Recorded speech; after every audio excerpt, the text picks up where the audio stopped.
Hi, I'm Dawnn Lewis, and I am so excited to spend some time chatting with my dear friend Ricky Day on Nothing to Lose But Yourself.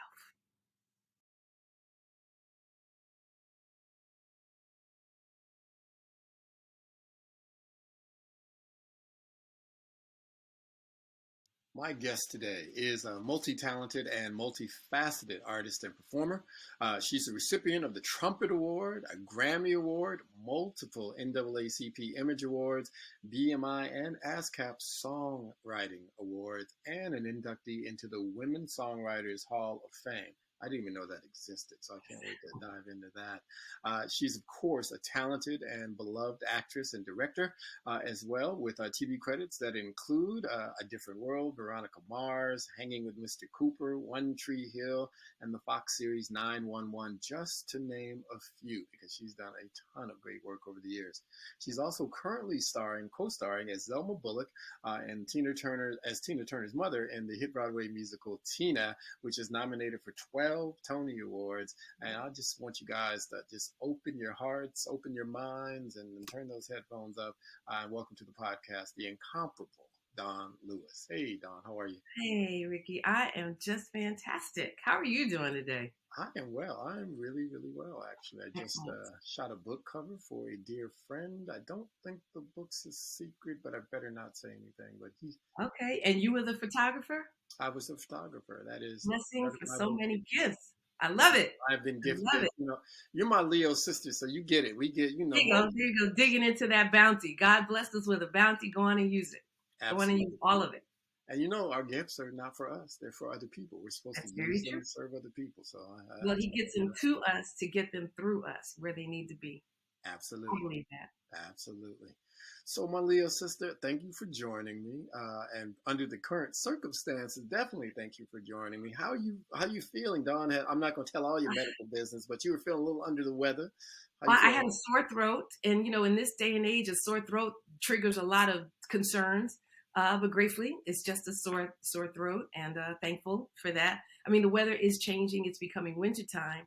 But anyone who has been watching the news anytime during this past week knows that our show Tina, along with several other shows on Broadway, have been inundated with positive COVID cases. So a lot of concerts, a lot of shows have had to been canceled over this last week. So now we're taking it in stages to know how far out we're going to have to cancel shows, but we definitely have to give all of our performers time Hmm. to heal, to mend, and to be responsible for us all to come back into the workspace again. And it's not just the actors that are falling prey to this. It's people in the crews, in bands and certain shows, the house of some of the house crews in certain shows. It's different from show to show, but the numbers are the numbers.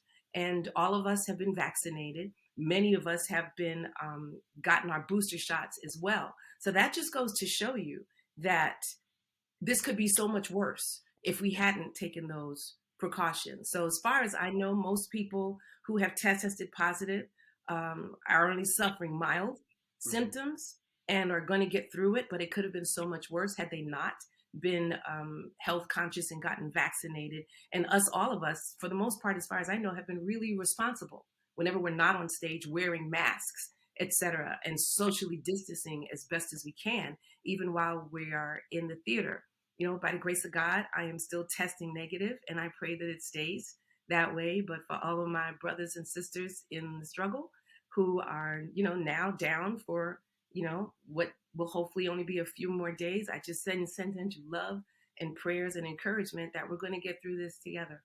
Absolutely, so well said, and I agree with you, and I add my prayers to that cadre of prayers for everybody. I hope everybody has a speedy recovery, and we continue to, even though it's interrupting business, which is my second concern, the human life and the human Mhm. frailty is the most important thing, and just to be That's got to come with first. each other. That's got to come first because in the entertainment industry, without the bodies, whether it's the bodies on stage or the bodies in the viewing audience, there is no show. There Mhm. is no money to be made. So while we all want to work, we all want to make money, everybody wants to turn a profit as best as they can, particularly during the busy holiday season. But if everyone is sick, and incapacitated, then to what gain? Do you know what I mean? We have to stop and have a heart, especially in this season of Christmas. What we're supposed to be celebrating is being more Christ-like. Exactly. That's what Christmas means, more Christ, being more Christ-like and being compassionate for our fellow human beings and wanting each other to be well so that we can not only survive, but thrive in the long, long run. Oh, so you're going to preach today, too. Come on now. God, you want to make me get up and run around this room. No, you are right. And those of you guys listening, you can't see the visual, but first of all, Dawn is sitting here looking absolutely stunning in this gorgeous red dress, and her hair is all out, and then we're up here sitting here dancing and singing and all kind of stuff. So we're having a good time. I am glad that you're well, and I thank you for those remarks, and not only just the content of the remarks, but how you shared them, because people, we're living in these crazy times. I don't want to get into politics. I don't have time for that stuff. But COVID is real, ladies and gentlemen. It's real, and it's a virus. And I know in this country of ours, education ain't our strong suit, but viruses spread, particularly these kinds of viruses spread through the air and through droplets and such, and you can and you will get breakthrough infections sometimes, even if you're vaccinated, because the purpose of vaccines is to help prevent you from getting the disease, but most importantly, they're to help prevent serious illness and death, and to that end, it is working. This variant is full of mutations. Exactly. Most of all, they're probably a result of us not sharing vaccines with developing world countries and letting this thing spread crazy. And so, the people getting sick who've been vaccinated is not proof the vaccine doesn't work. Please be a little smarter than that. That is proof that the vaccine preventing people from dying horrible deaths. Right. And I've lost many, many people. So I don't have very much tolerance for this. Oh, it's fake. These people I've lost are not fake. This is not a conspiracy. Exactly. People have passed. And so let's just love ourselves and love each other enough to do the right thing. I got to tell people how we got to this moment having this conversation. So I go to see Michael Jackson, the musical, a couple of weeks ago. Wonderful show. It was dress rehearsal. It's going to change substantially from what we saw, but it already is a great show. And afterwards, we went to this great dinner at this, what was it, Glass House? Glass House Tavern. Glass House we were at. It was great with my friend Reggie Van. Shout out to the Glass House. Shout out they to make Glass us House. Very comfortable after our show. They stay open late. The food is great. The company is great. The ambiance is great. So shout out to the Glass House. It's a new favorite place for me. And when I tell you, I don't set foot in Times Square if I don't have to. Those of you who don't live here, New Yorkers who live in New York, we do not go to Times Square if we don't have to. But Glass House is great. It's worth the trip. And so our friend Reggie Van Lee, who's a great friend, he's asked us to come meet him for a post-show dinner. And we go down. He's like, yeah, I'm here with my friend Dawnn and another friend. I'm like, okay, cool. We'll come on down. We get there. And it's Dawnn Lewis, for God's sake. And I'm like, okay, do not fan out. Do not be a weirdo.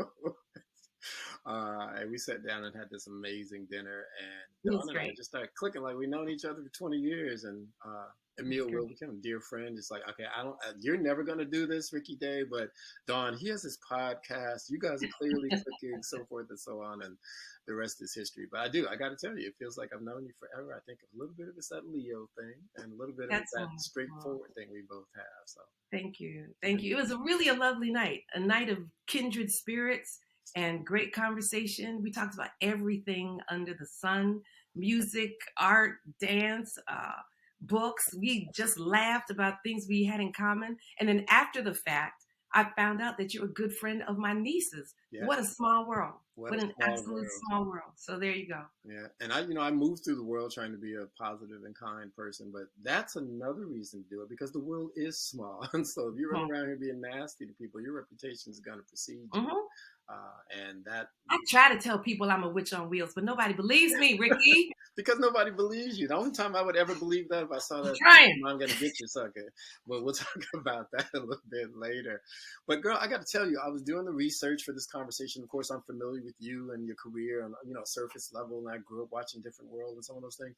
But I started doing this research, and I was like, hold up. I had to sit back and think about, I'm like, this woman's a force of nature. How does she have time to do all this? I mean, you're truly a Leo. I mean, you've been on Broadway, film, TV, music, songwriting, voiceovers, and so much more. Yet somehow I feel like there's a universe of people that may not know some of these things about you. So I really just want to spend some time today as we talk, unpacking some of that stuff and I sharing love some it. of these great stories.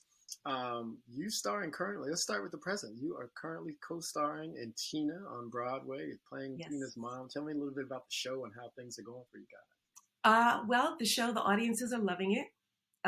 We're close to sold out almost every night, which we weren't expecting, quite honestly. Really? You know, with the world, yes, with the world being in the place that it is, and everyone being health conscious and concerned, our audiences have been showing up, and everybody's been responsible, wearing their masks, both, like I said, backstage, on stage, as well as in the audience. Mm-hmm. So we were very surprised to get the positive cases that we got this week. We went from zero, you know, to a serious number.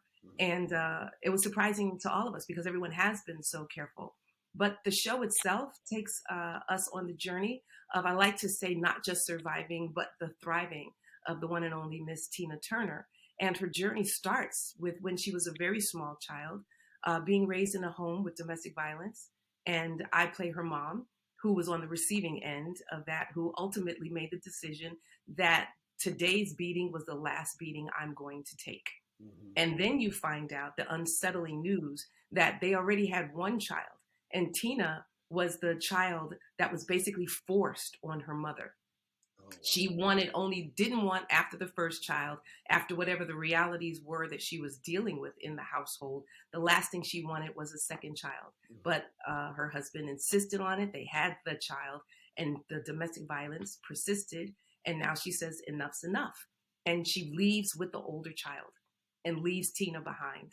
So that's her first experience of being abandoned, of being subjected to domestic violence, and what it cost her. What you later learn throughout the story is that she comes back to live with her mother after her grandmother passes away, which is where her father left her. Mm-hmm. And then the mother and Tina, Zelma and Tina, you watch them struggle through the show to repair their relationship. And it's a complicated one. And I won't say any more than that about the resolution, because you got to come see the show. But it also sets up why she was susceptible to the charms of someone like Ike Turner, mm-hmm. and what she endured with him for 16 years before finally having the strength, like her mother, to separate herself from that violence. It was personal to me because that's the household I was raised in. That was my personal story. I watched my mom be subjected to domestic violence, who ultimately had to separate herself to save herself so that she could, almost 2 years later, come back and save myself and my 3 brothers. Oh, wow. And our journey has been very, very similar. That's fascinating. I did not know that. It's such a, it's terrible to hear that it's such a pervasive thing in our society, and yet also in many societies around the world. But it is. But the last thing I wanted was for Zelma to come across as a villain, mm-hmm. because being there firsthand, I saw what it did to my mom. I saw what it cost her to herself to suffer physically and then emotionally to be separated from us as we were from her. Mm-hmm. You know what I mean? Yeah. But being there, I know why she left. And that was a very different day and age, where someone looking at that today might stand up and say, you know, I would never leave my children, and what kind of a woman leaves her children, etc. But that was a very different time. Mm-hmm. You know, women endured a lot of things in that generation. They endured the domestic violence. They endured kids across town, multiple girlfriends, all kinds of infidelities. And women were left powerless. Absolutely. And with their own family members saying, you better go back to that man, because who you think is going to take you with all of those kids? So you stand there enduring things that people should not have to endure. So I applaud those women, and I wanted to do this in tribute to my mom and my grandmother, those women who started to lay the groundwork for how women today are able to stand so strong and independently dare to seek careers, dare to seek financial, emotional, and career independence, because it was hard fought for. So the last thing I wanted was for Zelma to come across as a villain, but as more human, making a very, very hard human choice, some of which some of us don't ever recover from. But at the same time, while we may not be the ones to recover from it, our children and our children's children will have a better example of what they should have in their lives and what kind of people they should be. Do not be an abuser. Don't be an abuser. Don't be a victim. Learn how to be humane and treat each other with love and compassion and patience. Absolutely. You know, the other thing that women endured, and people forget about this in the mix, is the economic uncertainty. Mm-hmm. So many times women are in these situations, not only they're being verbally and mentally and physically abused, but they can't leave because there's so much economic uncertainty. How are you going to pay for Exactly. yourself? How are you going to make money? Exactly. Because women back then it was frowned upon for you to have a job. Yeah. Even. Almost sometimes for you to even complete your education Mm-hmm. or learn how to drive. Because some abusers don't want you to know how to get away. Exactly. They want you to feel isolated. They want you to feel stranded. They want you to feel powerless, which empowers them to treat people the way that they do, which is very unfortunate. Which is very unfortunate. Yeah, and it speaks to a void that exists in them that they have to do that. But you know, so much of that comes out of patriarchy, it comes out of oppression, it comes out of racism, it comes out of so many things.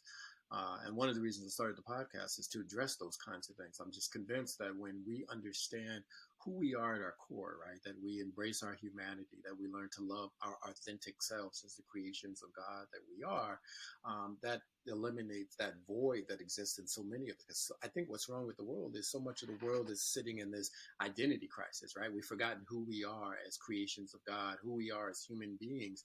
And when you have that kind of void, you try to fill it with material things, with wealth, with money, with you try to make yourself feel better by diminishing other people. I may feel empty inside. At least I'm not a woman. At least I'm not gay. At least I'm not whatever. And you try to oppress other people in an effort to elevate yourself. And I think so much of abuse comes from that. You know, you feel powerless, you feel worthless, and so you want to control other people the way you've been controlled, the way you've been oppressed, and it's just sick, and it's very, very sad. Exactly. I'm glad to see us having these conversations about it, not just publicly in the public square, but in our entertainment, in our television programming, all these things, books and writing. It's important to talk about these things and give people tools to heal. So what you learn is that no one is immune. No one. It can touch any one of us. And me, just for an example, I had sworn I would never be with a man who would do something like that. I would never put myself in that situation, only to, when I finally chose to get married, ended up marrying somebody just like that, who was undercover, no indication whatsoever. We would go to premarital counseling with our pastor, all of that. And it wasn't until we got married that all of a sudden it was like his head spun around and it was like, okay, this is how this is going to go. And I was like, oh my God, who are you? Who are you? And it took no time at all for him to reveal this other side of his personality. And yeah, I was there for about 5 months and said, okay, this is not what I signed out for.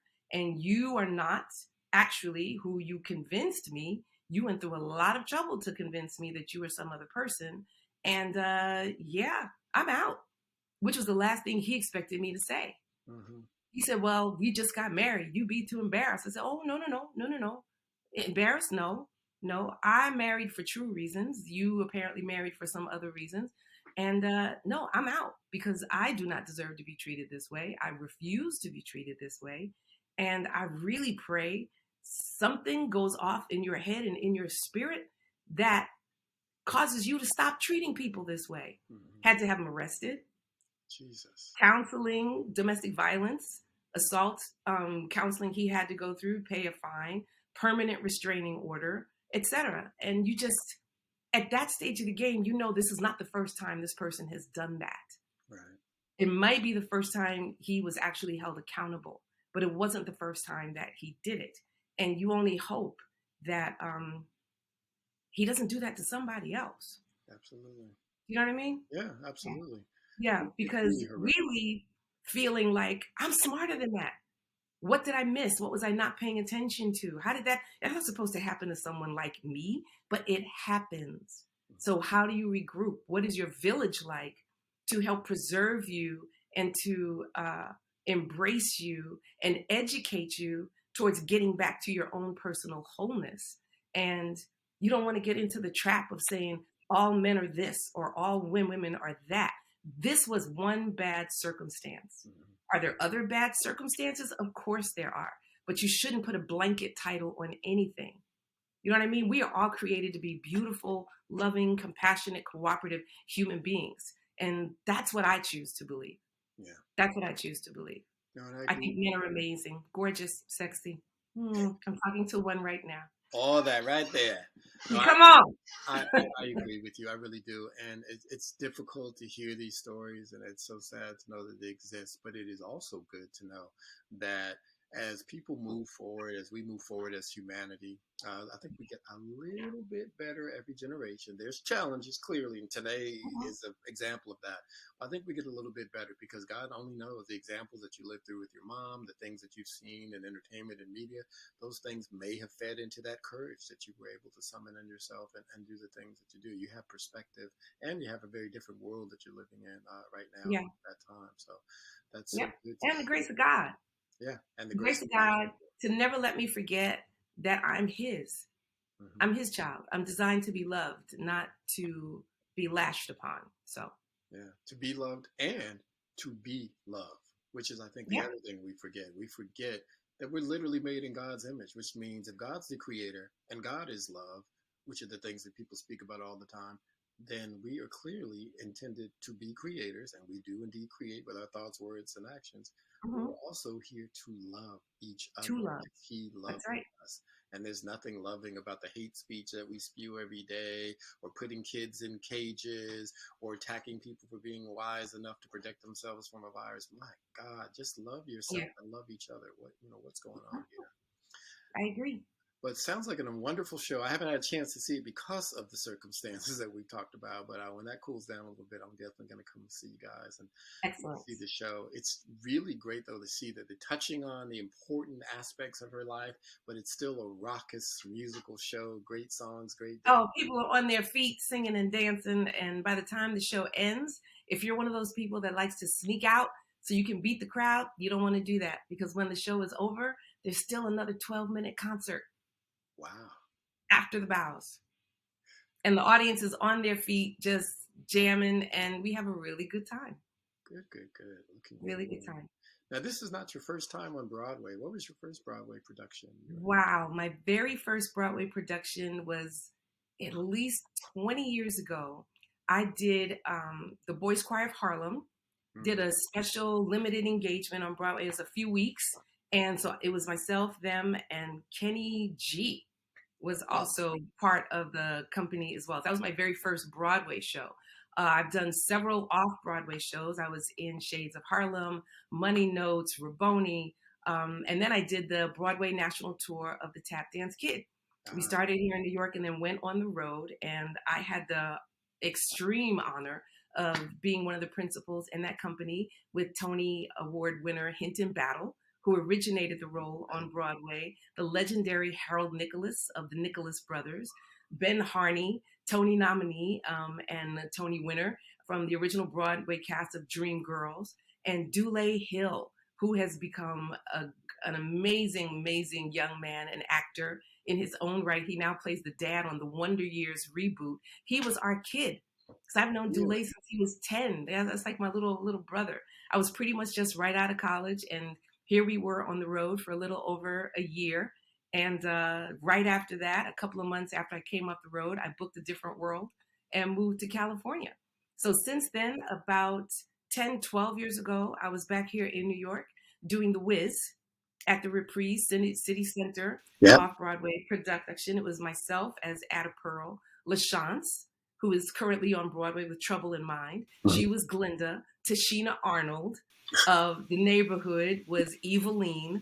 Joshua Henry, multiple Tony Award winner and nominee, who was also in C with Jason Momoa. He was our Tin Man. Christian Dante White was our Scarecrow. And James Eigelhart was our Cowardly Lion. James won the Tony for Aladdin. He's in Memphis. He's now in Hamilton.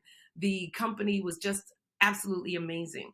And our current Ike, Daniel Watts, was also in the ensemble of The Wiz, as was Adrienne Warren. Our original Tina was in the ensemble of The Wiz. So we'd known each other since back then. So it was really, really great to come full circle and work with them again. Broadway really is its own very special community. There's all these It amazing, is. talented performers, artists, artisans behind the scenes who work together, and so many have been Hmm. there for so many years and done this Yeah. amazing work. It just those casts that you just read off, they're like amazing. They're like a who's who of some of the greatest performers of our time. It's really Yeah. amazing to I see. agree. Unfortunately, though, for some of them, because they make the majority of their livelihood on live stages, so many of the outside world doesn't get to know who they are. Mhm. You know, when you're able to cross over and do some film work, some television work, like LaChance did a recurring role in The Blacklist. Mhm. Um, and James has done recurring roles in TV shows, and Joshua, like I just mentioned, has done recurring roles in certain shows. But not everybody gets to do that. So I'm excited when I see my fellow thespians, stage thespians, cross over, so that more and more people can just experience their brilliance. Not just if you come to New York and see a Broadway show, but I tell you, if you see them on stage, you've seen something very, very special. Yeah. Speaking of which, there's a young lady in your show that's already done the crossover thing, film to stage and back again. The young lady who plays young Tina, correct? You were talking about her life. And tell us a little bit about that. I think that's just a great story. I'm telling you, I want to be Sky Dakota Turner when I grow up. I do. I do. She just literally a week ago turned 13 years old. When Sky first joined us, Tina Turner, the musical, she was 10. When Sky booked our show, she had also just booked the role of little young Aretha Franklin in the movie Respect, opposite Jennifer Hudson, Mary J. Blige, Forrest Whitaker. I mean, that cast went on and on and on. So she had grown folk problems.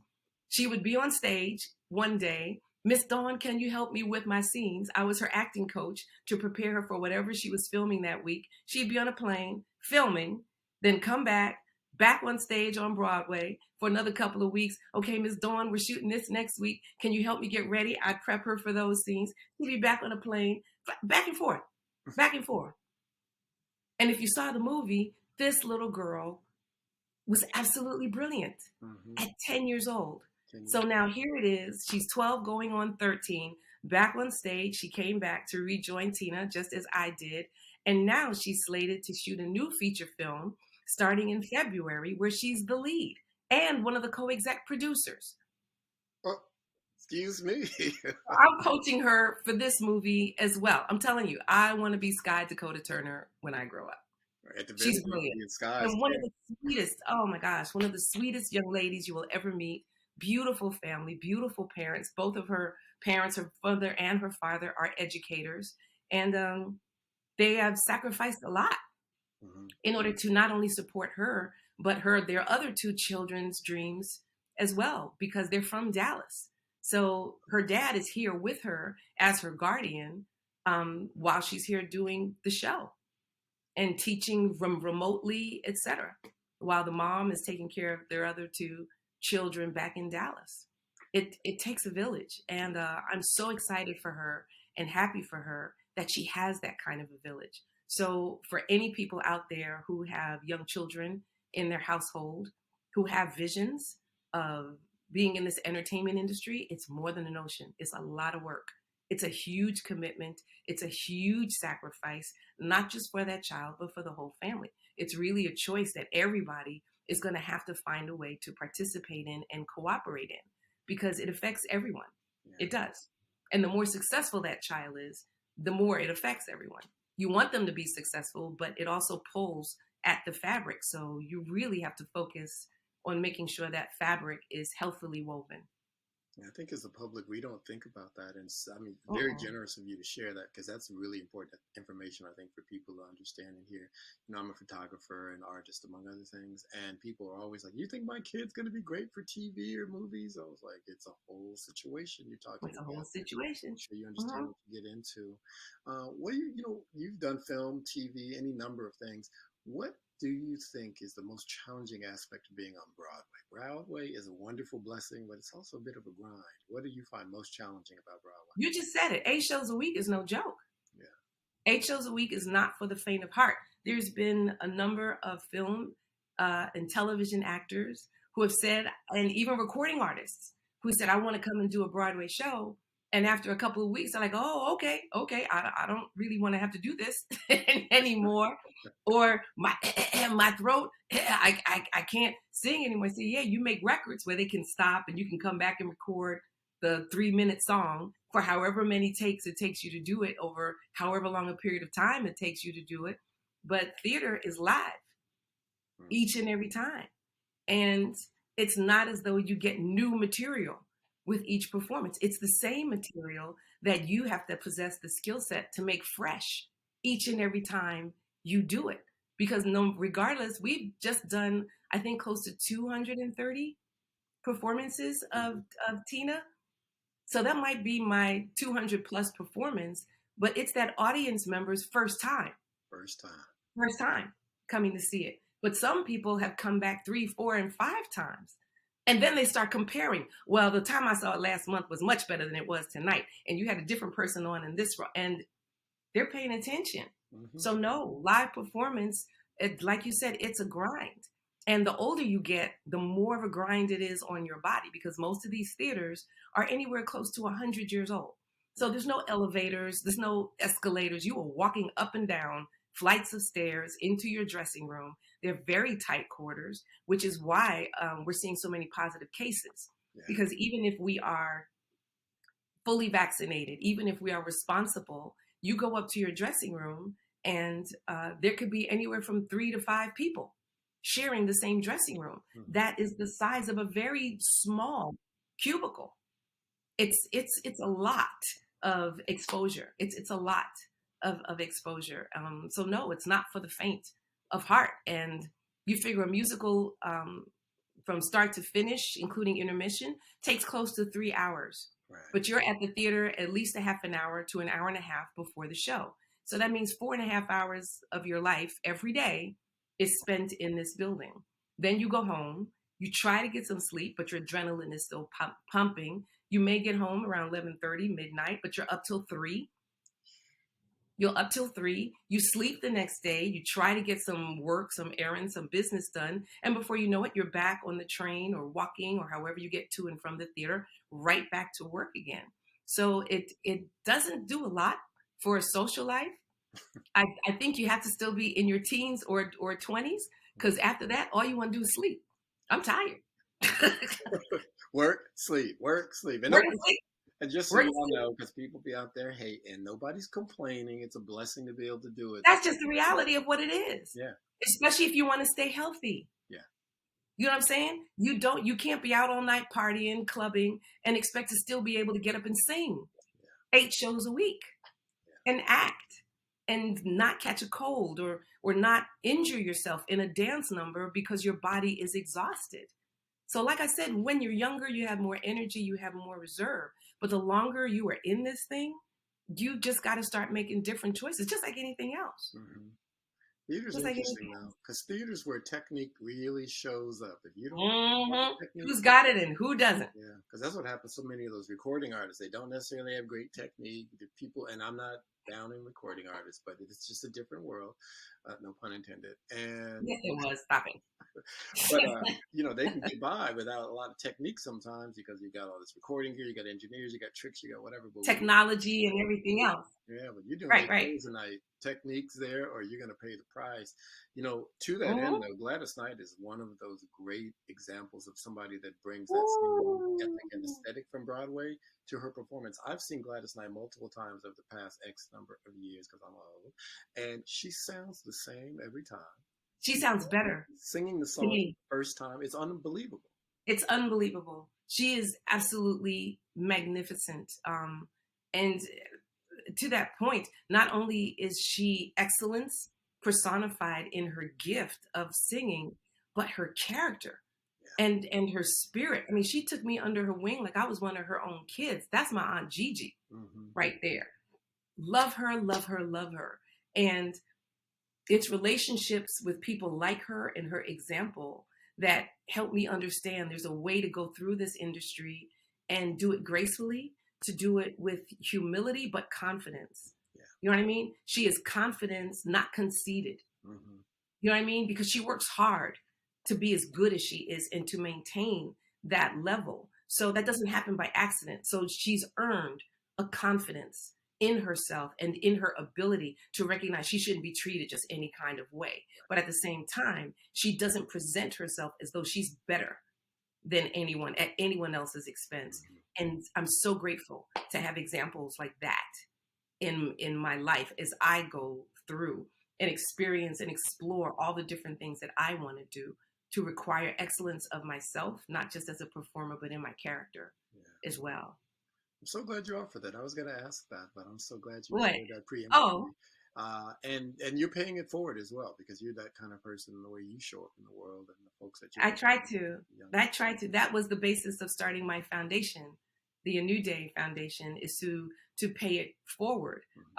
And I'd been doing that since I was a kid and didn't realize that that's what it was. I'd never heard the phrase paying it forward or motivational speaker. Quite honestly, not until I started doing A Different World. As a kid, I got bullied in elementary school. It was not easy. Between what was going on at home and wanting to be a good student in school, but it's never been cool to be a good student in school. So you get beaten up, you get teased, you get all kinds of things. But my teachers saw something in me that they wanted to encourage. So that was my safe space. They encouraged me to sing. I played cello for about 7 years. I started dancing when I was 7. I've been singing since I was 4. Started acting at 11. So when I graduated elementary school and went to junior high, I got in the habit of going back to my safe place and visiting my teachers and telling them what it was like in junior high school and doing concerts in the faculty lounge, singing for them and talking to the kids that were currently in their class. And they would ask me, well, what's junior high school like? And, all of these things, and I would answer their questions. And I did that when I went to high school. I'm born and raised here in New York City, Brooklyn, New York, Bed-Stuy, and went to high school up at the High School of Music and Art when it was still up in Harlem. So I would ride an hour and 20 minutes to school every day on the subway, starting at 14 years old from my house, in Brooklyn. That's a commitment. So that was what I wanted to do. But so I would go back to my junior high and my elementary school and do what I'd always been doing, say hi to my teachers, this is what we're doing, etc. I went to college, University of Miami. I studied as an applied voice major, which was opera. I was singing opera for years. But as I mentioned, I've been dancing and acting since I was very young. So when I got to the University of Miami, my major, the curriculum at the school, was basically a replication of a lot of the courses I just had in high school. So I said, well, I don't have to take this again. I already had it. So I erased half of what they wanted me to take and wrote in what I wanted to take. So I wrote in dance classes, acting classes, and I'd started college. I'd started high school at 14, graduated at 16. I skipped two grades. Wow. And the university called me into the dean's office to say, we were reluctant to admit you because you're so young. So this is your one and only warning because you haven't been going to your classes. We will send you home. I said, well, what are you talking about? I've been going to all my classes and I got a 4.0 GPA. They said, well, you haven't been in this class, and this class. I said, oh, well, I'm not in that class. I'm in this class, and this class. They said, well, who told you to do that? I said, well, nobody told me to do it. I figured it's my money. I'll take the classes I want to take. So that was when they let me know that the School of Music and the School of Fine Arts had been in conversations for 2 years about starting a new degree program for people like me. So I am the founder, guinea pig, and first graduate with the musical theater degree program at the University of Miami. Wow. That has since graduated Tony winners like Joshua Henry. He went to the U of M. Like Aisha Hines from 911, she went to the U of M through that program. The list just goes on. So I'm very, very proud of that. But again, so now I graduate college, I'm doing Broadway, off and on Broadway, and now I'm doing TV. So what was my habit was going back to the schools that made me feel good. I now walked into the new Music and Art building in Lincoln Center, and I'm surrounded in the hallway with people screaming, oh my God, it's Jaleesa. And the police had to come and get me out of the lobby, take me to the principal's office, make an announcement over the loudspeaker. Please go to your classes. We need you to get out of the halls. Miss Lewis will come and see you, but we need you to get out of your classes. They extended the school day, and I literally went from class to class, spending at least half an hour talking to the students and answering their questions because I was basically living everyone's dream, wow, being on this TV series. And that's when I learned the term motivational speaking, that this was not about me, that my journey actually had something to offer and inspire someone else. The opportunity to do a different world also taught me the term paying it forward. You may or may not know the story that I wrote the theme song for A Different World. The way that came about was, again, like I said, this was not too long, just a couple of years after me getting out of college. One of the courses I studied in college was a course called music merchandising. I think they call it something else now, but one of our textbooks was called This Business of Music. And it was written by the attorneys Andy Feynman and Bill Krasilovsky, two attorneys here in New York City. So the musical director of The Cosby Show also was now the musical director of this new TV spinoff that everybody was hoping to get an audition for, including me. I'd been begging for 3 months because the same people who cast were the same people who cast the Tap Dance Kid. I was like, you know me, you love me, let me audition. No, Dawn, we love you where you are, stay where you are. 3 months, they told me no. Then finally, out of the blue, they called me back and said, if you're still interested, we want you to come in tomorrow. Absolutely. An hour later, the musical director called me and said, I have this demo tape. Are you Dawnn Lewis? I said, yeah. He said, you wrote these songs? I said, yeah. This is you singing? Yeah. He said, okay, I want you to write a song for me for this new TV show. And it's about a young girl going to college and da-da-da-da-da. Do you think you can handle that? I was like, yeah. Okay, so I'm going to send a cassette to your house this afternoon with the music. And I want to see you. This was on a Wednesday. I want to see you in the studio Friday to see what you come up with. I said, well, don't you want to hear it first before we go in the studio? He said, no, if you're the same person, I think you can do what I need done. I'll see you Friday. Okay. So now I called the casting office back and said, did y'all just call me? Because now I'm thinking it's my friends playing a joke on me because they know how much I wanted to audition for this show. They said, no, is there a problem? Can you come in? I said, oh, no, I'll be there. I'll see you tomorrow. I went in and auditioned. Before I auditioned, I made a phone call. I said, I need a lawyer to negotiate this music contract. This is a big deal. Mm-hmm. So I called the Yellow Pages for free legal advice. Couldn't find anybody. Opened my textbook and saw that they had a law office in New York City. I used the Yellow Pages. I called them up. I said, you don't know me, but I just studied your book in school and I have a question I need to speak to you about. They said, well, come into our office. So I told them, I just graduated school. I don't have any money, but I know I need some help. Do you have a legal aid assistant or somebody that can help me? They said, well, tell us what's going on. I told them what's going on. They said, we'd be happy to help you out. And I said, no, you must have missed the part where I said, I don't have any money. I can't pay you. They said, no, we're impressed with the fact that you want to do this well. You want to do this the right way. So we are not going to charge you a dime. All we ask is that when you get a chance, you be willing to help someone else out who needs help. And I sat in their office and I cried. I literally cried. And they negotiated the best contract I had ever had in my life, making sure I got 50% writer's royalties, that I got screen credit, et cetera, et cetera. And till the day they passed away, they never would take a penny from me for the money that I have earned writing that theme song. So when I started the A New Day Foundation, it was to formally support my efforts to support those who want to do the right thing the right way. I'm crying. That is amazing. First of all, it's a beautiful story. It's an amazing story. But secondly, it's just another example of you, a person showing up and being who they are and sharing their gifts. Not only the musical gifts, the talent gifts, but the gifts of being who you are, being assertive, being about your business. It made space for you. It made a way for you. And as by result, a way for other people. That's wow. Thank you. Wow. Thank you. We have two programs, one for young teen males, and it's called Mentors, MENTORS, and that stands for Men Talking of Relevant Situations. And we have one for teen girls from ages 13 to 19 called Sisters Hang Out. And then we do an annual conference every year called Focused and Fit, FIT, for a Different World. And FIT stands for Financially and Technologically Informed. So we do day-long workshops in financial literacy, in technology, in health and wellness and motivation activation workshops, as well as responsible sexual behaviors for teens. Because that conference in particular is geared toward the 4-year demographic of high school juniors and seniors and college freshmen and sophomores. So that 2 years into your transition into the rest of your higher education future, and then that 2 years after, now that I'm here, now what? So we give those workshops so that we can get kids into and through college, as well as helping them with career exposure and understanding that the way the world is going is you have to have a strong financial understanding and a world economic standing, as well as a grasp on technology.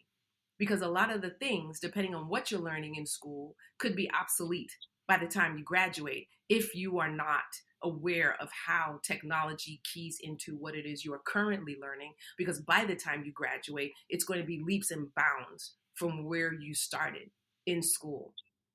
So at that conference also, we generally give out at least 8 scholarships of $2,000 each, and a brand new computer to each scholarship recipient to help with their higher education needs, as well as getting through classes, because especially since a lot of people have had to be homeschooling, they're sharing computers. A lot of kids don't even have their own computers, etc.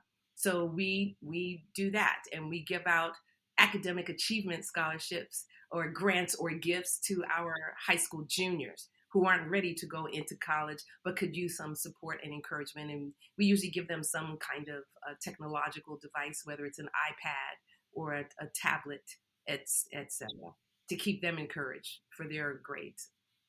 That's great, John. Dawnn, I'm going to put this in the show notes when we post the episode. But also, can you quickly tell people the email address? Or not even the email address. The website? The website address, yeah. Yes, okay. So you can find us at A New Day Foundation, which is www.anewdayfoundation.net. And we also have a Facebook page. So check us out if you want to donate, because our programs go year round and we offer all of them free of charge.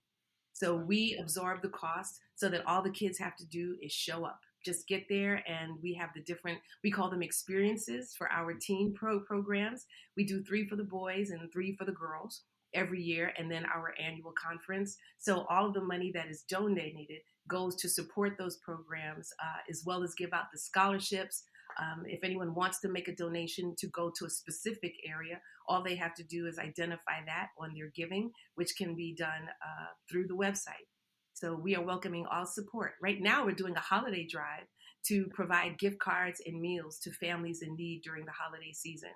So we've already collected several $1,000s that is going to be distributed actually this week. Wow, that's great. Is this are these programs locally based in California, or are they nationwide? Actually, they are, the conference, now that we've added the virtual element, is now nationwide, even international. Last year's conference was virtual. So we had kids from as far away as London, Canada. I'm primarily based in California. So often most of these programs take place wherever I am. I was doing some programs while I was here in New York doing TINA. Prior to the pandemic starting and everything shutting down. We haven't been able to do that since we reopened because we're still in the midst of the pandemic. So we're doing what we are doing virtually. So when I get back to California in the spring, when my contract here expires, we will be trying to resume in person again. But no, they're not restricted. So if an organization, say in Texas or Florida, wants to have one of our experiences, then we can do the fundraising or cooperation with whatever corporation may be in that area to fund it, to bring me there so we can organize that same kind of event in their community. The programs go wherever I go. Got it. Love it. I mean, we are going to, I have a few more things I want to go through, but we're going to have to cut this down because otherwise we're going to have a 2-part episode and I can't do Okay, well, how are we doing? Oh my goodness. Mm-hmm. I didn't realize you were talking so long. Because we're having a great conversation that's what these things are about. I'm just grateful and we're all blessed for you to be here. There's a couple of things that you shared with me, though, that I definitely want people to know about. And one of them is Yeah. you have this deep love of music. You just talked about writing the theme song for A Different World. Mhm. And I know that you won several awards and been nominated for other awards. But I also know that your career might have looked a little different had you got this, had you been chosen on this audition for this great R&B group in the 80s. And that story blew my mind at dinner. So I want you to share that with my Okay. All right. Well, I actually have two of those stories because when I was coming up in New York City, you could not have told me I was not going to be a recording artist. That's where my focus was, doing Broadway and making records. I wanted to be Stephanie Mills. That was what I wanted to do. Stephanie Mills was my absolute hero. My very first Broadway show was The Wiz. And when I saw her on stage as Dorothy, I cried. By the time she got to be a lion and home, I was a puddle. Stephanie Mills is one of the most amazing performers I have ever seen live anywhere, and her recordings speak for themselves. So that's the trail that I was following. Okay. All right. When I got out of college, I was very busy. I was ready to come back to New York and conquer the world. So one of the first things I did was I got an office temp job because I needed to make some money, but I didn't want to be tied down to a 9 to 5. And I am not the waitress type. No, the wrong person says the wrong thing to me, it will be a problem. Yeah, it would be a problem. No, I'm not good for rudeness, and never be rude to people handling your food. That's free. Don't be rude to people handling your food. Okay, so I was an office temp. Ask me if I'd ever worked in the office before. No. Ask me if I knew how to use a typewriter. No. There was a thing called a word processor back then. Yay. So at this time, I was working in the World Trade Center, and I was the executive assistant's replacement who had called out. So they called in the temp. So I had been there maybe a week when I heard on the radio, WBLS, that they were having this concert. They were having this competition at Club Leviticus in Midtown Manhattan to replace Jody Watley as Shalimar. I took my little cassette with my little tracks. I called my job. You're going to have to get a temp for the temp. I'm going to go be in Shalimar. So I went down to Leviticus. Short of the long story, it was this competition there. I won for New York. And that was when I met Howard Hewitt and Mickey Free. And I had on this short, I wore a lot of short stuff. Short, suede, off the shoulder, asymmetrical cut mini dress with black fishnet stockings and pumps. And Howard Hewitt, I remember to this day, he said, dang, that girl can sing. They was like, which one? He said, fishnets. Howard must have called me fishnet. He still calls me fishnets. If you ask Howard Hewitt today, we have been friends now for the last 35 years it is? 36 years? Fishnets.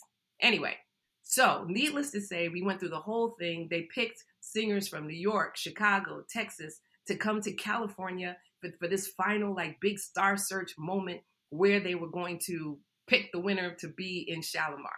Well, little did any of us know that this was all a publicity stunt.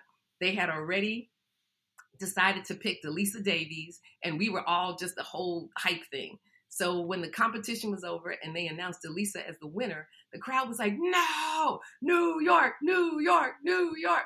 And so they pulled me back up on stage and two other young ladies and said, no. Delisa's going to be in Shalimar, but we're going to start a new girl group with these three girls. And so the audience went, oh, okay, great, yay. Needless to say, that was a lie. They just did it to quiet the audience down. Great. But Howard and I have remained friends. Howard, myself, and Mickey and Jody, we're all friends. Okay, fine. So I go back to my grind. So now I'm doing the Tap Dance Kid on the road. I come back. Remember, begging 3 months for an audition. Couldn't get one. In the middle of those 3 months, Luther Vandross, very good friend of mine. I become great friends with all of the people in the band. It was like a family. We'd been friends for years. In fact, when I was out in LA doing the whole Shalimar thing, Luther was out in concert at the Universal Amphitheater. So the competition was over, but they were still hanging out. So the singers, they were like, well, Dawnn, just come and stay with us in our hotel room, change your ticket, and you can hang out with us for a few days. So that was what I did. So I hung out with Luther and the band and all the singers, Lisa Fisher, Marcus, all those people, Byron Miller, all the band.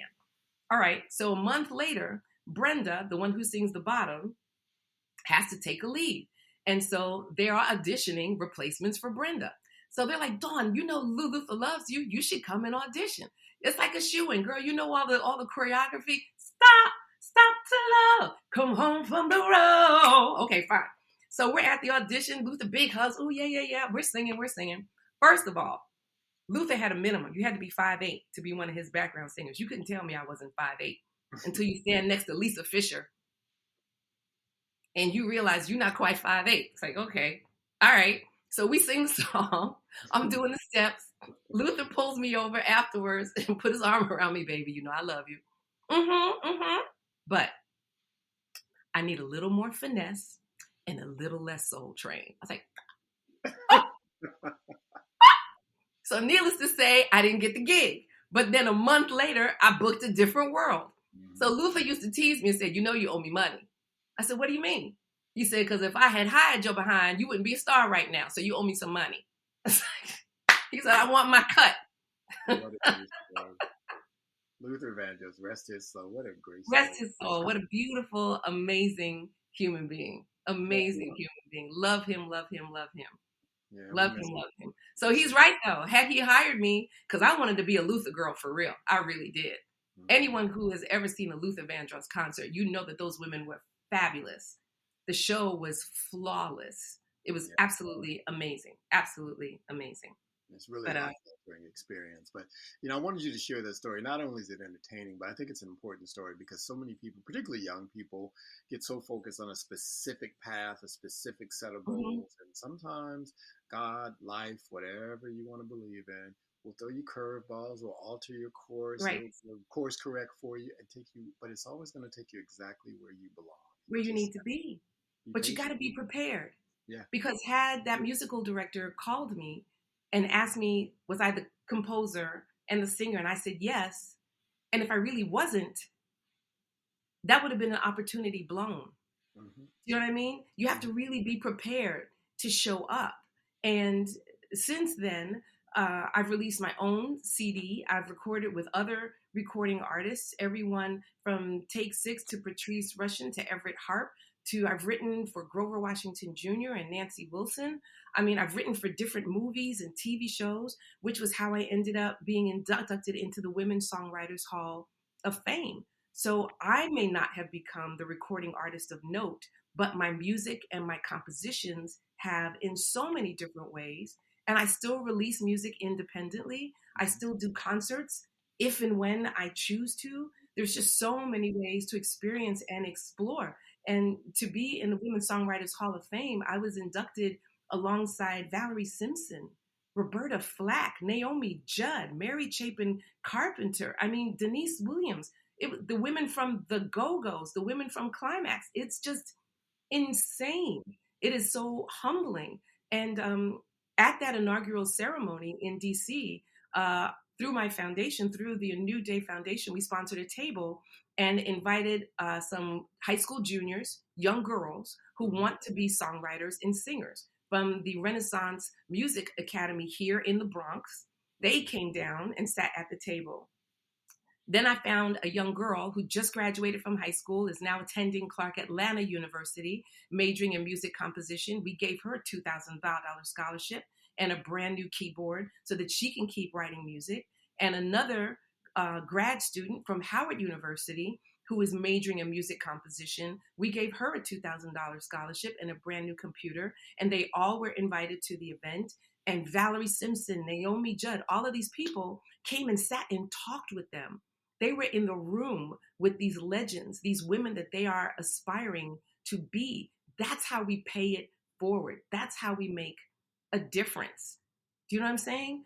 I'm so grateful for how it continues to bless my life. But when I see the light in someone else's eyes and the opportunity in someone else's life, and child, I'm trying to plant seeds to make sure I can keep working. Because when these children grow up, Miss Dawnn. Remember when Miss Dawnn gave you a scholarship? Remember when Miss Dawnn gave you a computer? Your young co-star from Tina is definitely one to watch. She's a mogul in the making. She's already executive. Yes. Listen, Listen, Yes, I mean, all jokes aside, I'm only kidding. They don't owe me a thing, but I mean, it's just a blessing to be able to plant those seeds because I just know how it saved my life. It changed my life and saved my life. no, I I can't really, let you go until we talk about one more thing, though. I don't know if there's anything else you wanted to talk about.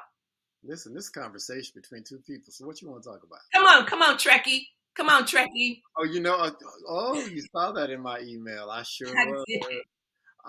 So in addition to all this other stuff you do, you give good voice, I heard. Thank you Mm-hmm. so much. I And must I do about heard a too. dozen shows. I think I do close to a dozen shows now. The newest one And so y'all being know what we're talking about, by the way. We're talking about voiceovers. Dawnn does voiceover work, voiceovers as well. animation. Some amazing animated shows, including Star Trek Lower Decks, which I watch. I'm a nerd. I'm a Trekkie. Yes, Playing Captain Carol Freeman of all people, which is great. yes. It means the world to me to be in the Trek family. I have been a Trekkie since it first aired back in the 60s. Oh my God, I was a little baby born glued to the TV looking at this amazingly gorgeous Nichelle Nichols, a black woman next to a white man, next to a Russian man, next to an Asian man, next to a man with pointy ears. And they were all amazing and excellent and badasses and smart. And I couldn't believe it. It's like, this is the future. Mm-hmm. We get to live and be awesome in the future, and not just a black person, but a black woman. Mm-hmm. Really? While I'm watching my mom be assaulted, I'm watching this amazing woman represent us in the future. It was everything to me. And I've spent my career wanting to be a Klingon, Romulan warrior, something with prosthetic forehead and a giant nose and funky teeth. And it didn't manifest that way, but I am a starship captain. Hey, one Hey, of the 3 black ones ever. and it's Yes, over. myself, Avery Brooks, and Madge Sinclair. I love it. And it's not over yet. I mean, they've got a And whole it's not over anniversary yet. coming We are in up. the process of recording season 3. I just won an Image Award for it, the Women's Image Award, and was nominated for 2 NAACP Image Awards for Star Trek Lower Decks. So I'm honored to be there. And some of the other shows, like currently the newly released Karma's World, that is created by and executive produced by Ludacris. I do the voice of Ms. Washington on that show. I play Miss Patty on Apple and Onion. I do a variety of voices for The Simpsons for like the last 7 years. Recently, the new Fox series, Housebroken. I do voices for that series, for Duncanville. I was La Barbara in Futurama. And the list just goes on. And I'm very, very grateful. What do you like most about voiceover work? The fact that I can be just about anybody. Mm-hmm. I can be a 7-year-old boy. I can be an 88-year-old Jewish man. I can be a monster. I can be a grandmother. I can be a teacher. I can be a fairy. I can be whatever. It's remarkable. As long as I can get my voice to be authentic, they will animate around that, and it's just so much fun. It's a lot of. I do a bunch of video games as well. Oh, really? Mm-hmm. Yeah, you I do forget a bunch about of those that games they as was well. need voiceovers as well. One of your castmates from Different World is Cree Summer. as Cree well. Summer is another one. Cree is prolific when it comes to voices. So she and I, every now and then, we find ourselves in the studio working together. It's very, very cool. Tell her. Cree was actually the very first voiceover actor that I'd actually ever met. Oh, really? Yes, when we were doing A Different World. She was the very first voiceover actor I'd ever met. And my very first voiceover job was doing the Kid and Play cartoon. If you remember that, 20 some odd years ago. And I played the young, annoying sister. And I imitated my niece, and she hated it. She hated it. And she used to tell me that I owe her money for imitating her. She's like, she talks straight up from Brooklyn, and she talked just like that. Mm-hmm. Mm-hmm. How you doing? Mm-hmm. Auntie. Mm-hmm. So I was doing her in the show. Mm-hmm. I love Mm-hmm. it.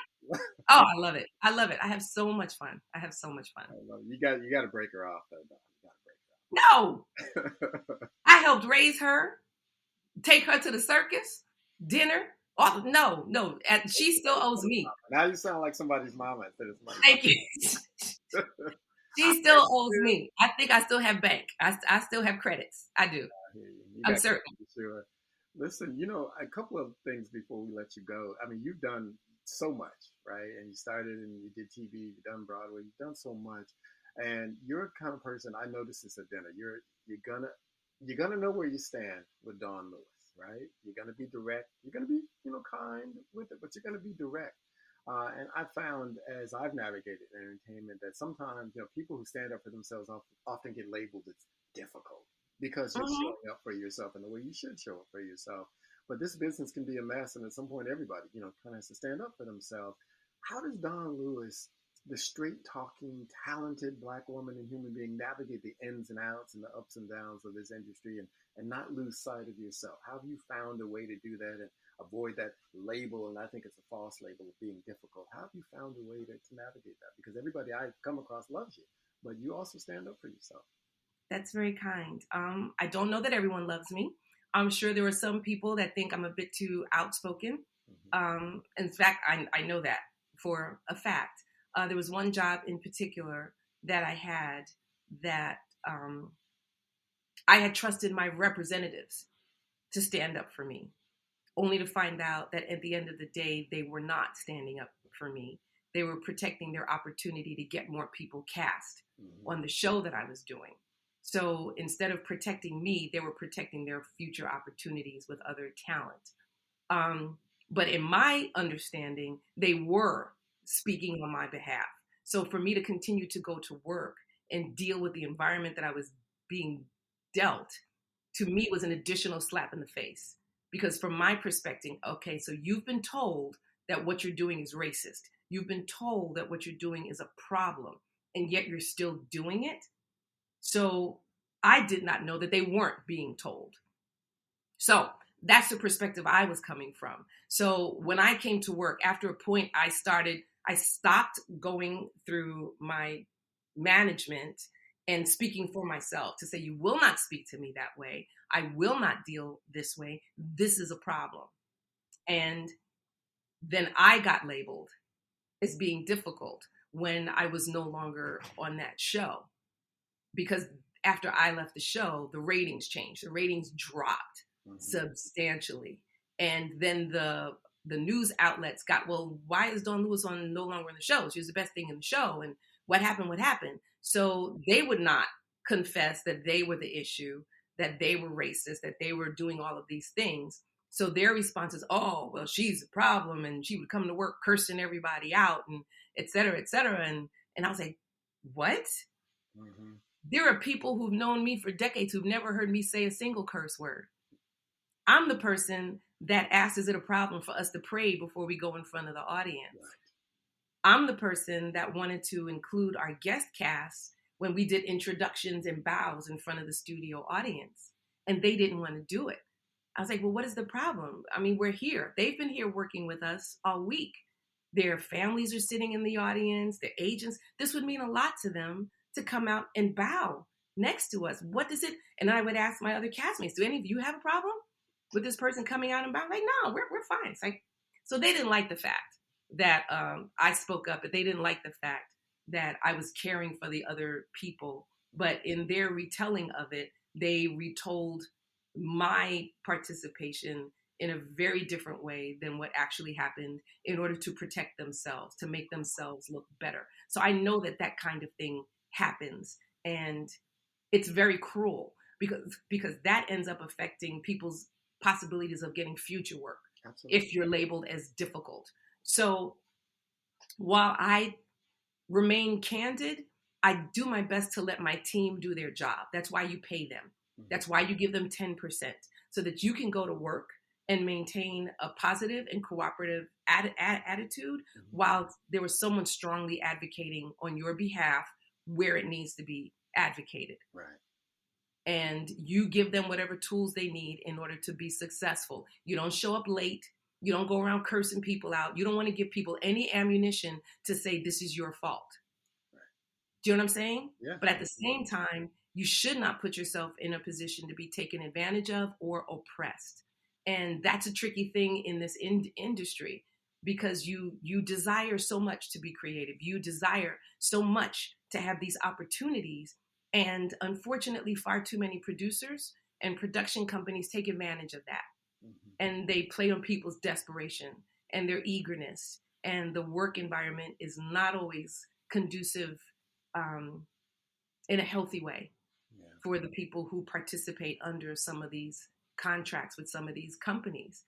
But there are other companies that are so outstanding to work for and work with, and you just wish you could be there forever, because the humanity, the compassion, the consideration, the appreciation of what you bring to the table is so fantastic. It's, so there's both sides of the spectrum.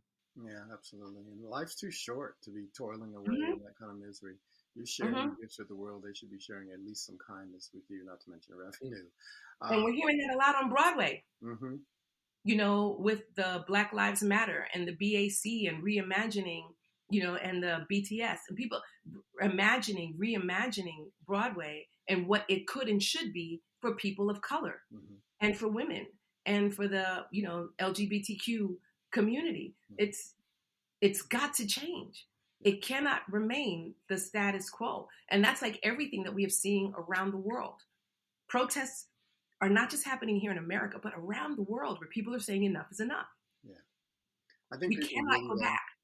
I agree with you. I think people really have to seize their power, though, because we've seen, and we're already seeing it happen, all the lip service people gave last year, in many ways, just that lip service. And some of them are still giving it. Yeah. But when you look at it, they don't exist without us. So at some point, when do we take back that which is ours, and you figure it out without us and see what happens? And you figure it out without us. Yeah. Exactly. So a lot of people are talking about, we want to be agents of change. Mm-hmm. Until you see, we want to be agents of change as long as we don't actually have to change anything. Yeah. Those days are over. Done. Time's up, to borrow a phrase from another movement. There you go. You've been fortunate enough to be in a number of productions, from different to Tina, that touch on real life social issues and real world issues in meaningful and impactful ways. I suspect I have some sense of your answer to this, but what do you see, Dawnn, as the inherent role of art and artists in helping to move our culture and our society forward? So much of what we want to do in the world, it's hard for people to digest, right? Until they see it in Star Trek or in a film or a television show. Mm-hmm. What do you feel is the role of artists and art in general in helping us move forward as a society? I think you just said it. Leading by example. There's that phrase, it can sound trite, but it isn't, if you can see it, you can be it. You know what I mean? And even if it's in someone's imagination, something as simple as a cell phone. In 1961, when Star Trek first started, they had the communicator, that little flip thing that you would talk on. The little button you would push that you could talk into a little earpiece. What are we doing right now? Mm-hmm. We're doing that exact thing. That was in someone's imagination decades ago. But it's who we are now. We have all these different TV movies with a Black president, with a Black woman president, a woman president, for the last few decades. Morgan Freeman has been president how many times? Tiny Lister was president. Jamie Foxx was president. And now look at where we are, decades later. I think it's necessary. I think it's mandatory for us to continue to depict and express and sing and shout our visions, our dreams, our hopes, because that's the only way we get to the other side of what we can possibly be and how far we can continue to push existing boundaries and aspirations for who we are and for what the world has yet to experience and to evidence. And nothing, quite frankly, is entirely new. No. It's just, where do we go from here with this? Yeah, absolutely. You're still doing stuff that they were talking about in biblical days. I do my morning devotions, and we're still talking about the consequences of poor health practices, mm-hmm. and plagues and viruses and how to eat healthier and all kinds of things. Basic hygiene, all kinds of things they were talking about in scripture thousands of years ago. Absolutely. A lot of this stuff is just not new. It's, where do we go from here? And unfortunately, why are we still having some of the same conversations? It's incredibly frustrating. As you Hmm. know, as I've shared, I've studied ministry and I'm starting my master's in divinity. Congratulations again on that. Thank you. That's fantastic. That's awesome. Thank you so much. That's awesome. Yeah, I'm just here to do what I'm supposed to do and serve other people. But it's just I have a patience thing that's a challenge for me because I'm the same thing as you. I'm looking at this. I'm like, oh my God, we've been talking about this for 2,000 years. Are y'all serious? Hmm. Like, look, can you check your heart out, please, and go and figure out Hmm. what's going on in there? Because that's where the problem is. The I information is agree. all around us. It's in every book you've ever read. Like, it's all there. So what's going I on agree. inside that is making you resistant to getting into this? Particularly in a country like ours, where people love to talk about being a Christian nation, but we're doing Hmm. everything but being Christ-like. My God, I agree. let's I get agree. together. Dawn, I found for me that life really opened up not when I understood what I do for a living, but when I went past all that and understood who I am, who is the That's authentic right. Ricky Day at his core. Hmm. Who is Dawnn Lewis at her core? Wow. In all honesty, I don't know how to put that in words. I don't. Like Gladys, I do my best to be confident, but not conceited, because I work very hard at what I do. I'm very intentional about what I do. I'm very intentional about my relationships and those that I love, and those that I can love up close, and those that I recognize I have to love at a distance. Mm-hmm. Um, I I'm a person of compassion, but I'm also very particular. Um, I don't ask or require anything of anyone else that I do not ask or require of myself. Mm-hmm. So while I understand everyone has a different trajectory, everyone moves at their own pace. For me to be engaged with you, I just need to know that you are moving and that you are not standing waiting for someone to make something happen for you, or that you allow circumstances and excuses to paralyze you. We all get stalled from time to time, but a stall is not a stop. Do you know what I'm saying? I do. Um, I believe in Christ. I believe in salvation. I believe in fellowship. I believe we each need our own relationship. Mm-hmm. And the more we invest in our vertical relationship with Christ, the healthier our horizontal relationships with each other can be, because of the skill set and the relational respect that we gain doing it this way. And the God I serve is a loving God, a forgiving God, a God of another chance, not a second chance, because I know I've already used up more than two. So he's a God of another chance. You know what I mean? Yeah. As I allow him to see my heart, and it's in my power to do that. So who am I?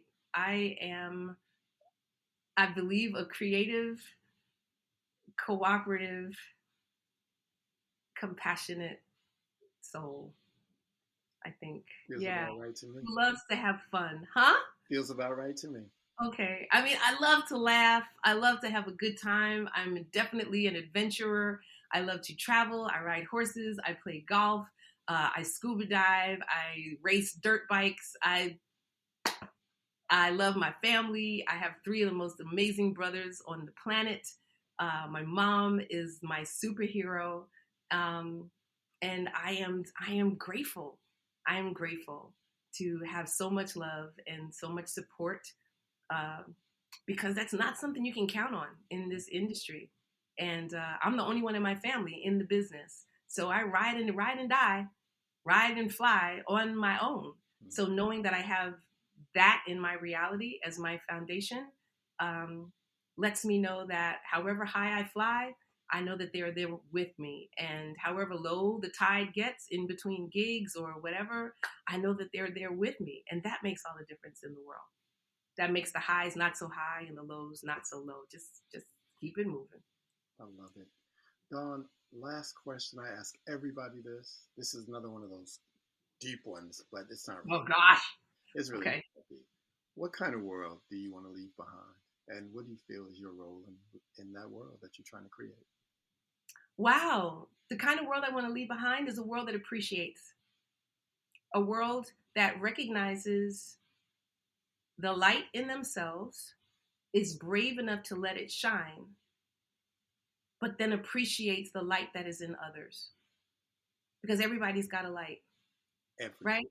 Everybody's got a little light under the sun, under the sun. Come on now. So my light does not dim your. Do we have to pay royalties for that? Love you guys.